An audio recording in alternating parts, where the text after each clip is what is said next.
Opinion, please, cut through the theatrical roadshow, the fawning feminists, and the rewriting of history. Julia Gillard was not a victim, she was a failure. This week, the former Prime Minister heads into her bizarre national show-biz tour. Now, any sensible person should pay good money not to be locked into a room listening to a former politician justify themselves. Read more. Australia targets separatists in new Russia sanctions, but no, these shows are sold out. For $170, you can hear her celebrate the approaching 10th anniversary of her misogyny speech.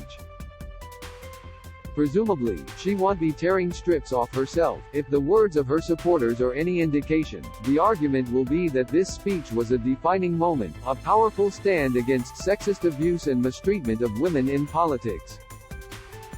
And it is true, it has resounded, with more than 5 million YouTube views. Also true, this speech was politically clever. But it looked strategic, more about politics than principle. And it lifted her popularity rating, but it was a diversion. The feminist PM was locked into a piece of staggering hypocrisy, defending a seedy speaker who likened women to seafood.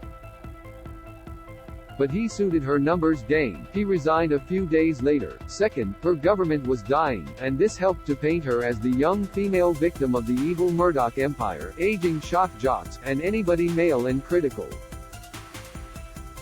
The aim, and in many ways it succeeded, was to make it impossible for critics to judge her government harshly without being labeled a misogynist. Julia Gillard has every right to go on the road like some type of revitalized juggler. She has, after all, been quietly dignified since leaving. Her audiences have every right to applaud as she blinds them, presumably, with self-congratulation and spin. But have a think about it. It's true, Gillard suffered unacceptable and vile criticism based on her gender. Who really cared how she looked from behind or what she wore? Ditch the witch was garbage. But that type of thing didn't destroy her. Many male politicians have copped more nasty personal abuse about their height, lack of hair, or social views. It does not excuse sexism at any level against any person, but still, to many on the left, the new social failing is to be white, male, middle-aged and wear a suit. Julia Gillard failed because she lost confidence, lost focus, lost direction and lost the trust of both her party and the Australian people. Yes, she had a tough time. She lasted almost precisely 3 years, having rolled Kevin Rudd in June 2010, before his first term finished. She formed a minority government after the 2010 election, and that was tough. Trying to negotiate with Greens must be like herding stone cats. She did some good things, the NDIS, improvements to equal pay, and her economic management was not disastrous. Read more. Optus not cooperating with government over data breach, but there were strange decisions too, particularly from a woman who has become a feminist icon. She undermined single parenting payments, which arguably led to worsened poverty for tens of thousands of struggling women. She did not have a cohesive women's policy. The broken carbon tax promise is legendary, and for heaven's sake she voted against gay marriage. Now, she champions equality. At her sideshow this week, Gillard will probably argue political necessity. But that doesn't remove the reality that she was judged as a political beast, not a female political beast. And judged she was. She oversaw Labour's worst polling figures in 40 years. At one stage, only 27% of the electorate supported the ALP. Was that really because of her chromosomes? Labour was headed for oblivion and she knew it. Rudd and his mates were plotting. She lost focus, lost her way, and found it politically helpful to blame men and sexism.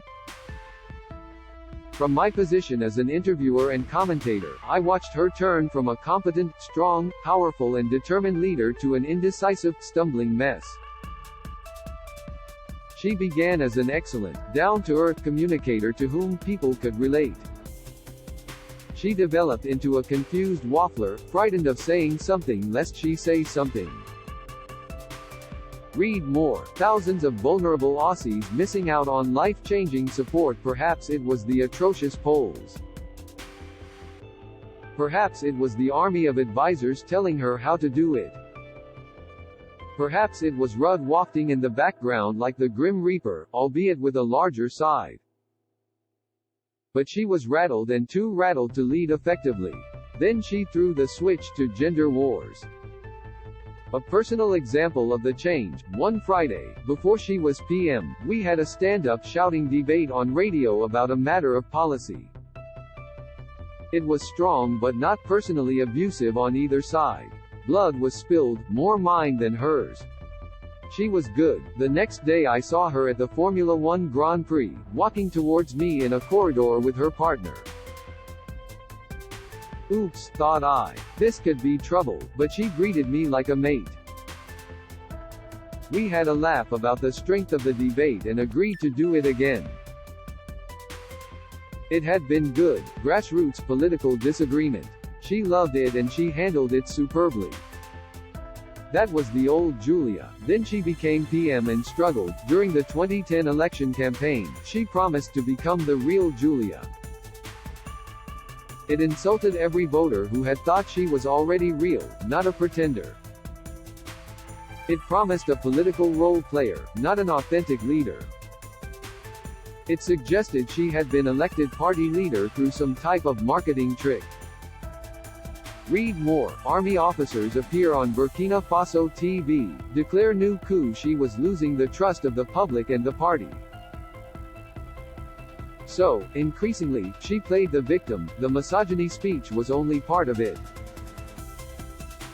She struggled on for 9 months after that. Behind the scenes, she seemed to be crafting the role of a female leader wronged by sexism because it suited the political need. She told commentators privately their criticism was only harsh because she was female. You would never treat a male prime minister that way, she told one. That approach is sad and unfair. It is sad because she did have ability and because it is always sad to see a capable person lose confidence. It is unfair because it was not the fault of the few sexist idiots that she shed public trust. This was on her head. In the end, she arguably demeaned women as much as did the idiots. She demeaned them by suggesting they should get preferential treatment because of their gender. Women are better than that. Everybody is better than that. Many people go through life believing their path to greatness has been hampered by one issue or another. That's life. If you're a real leader, get on with it. Neil Mitchell broadcasts 8:30 a.m. to midday, weekdays on 3AW.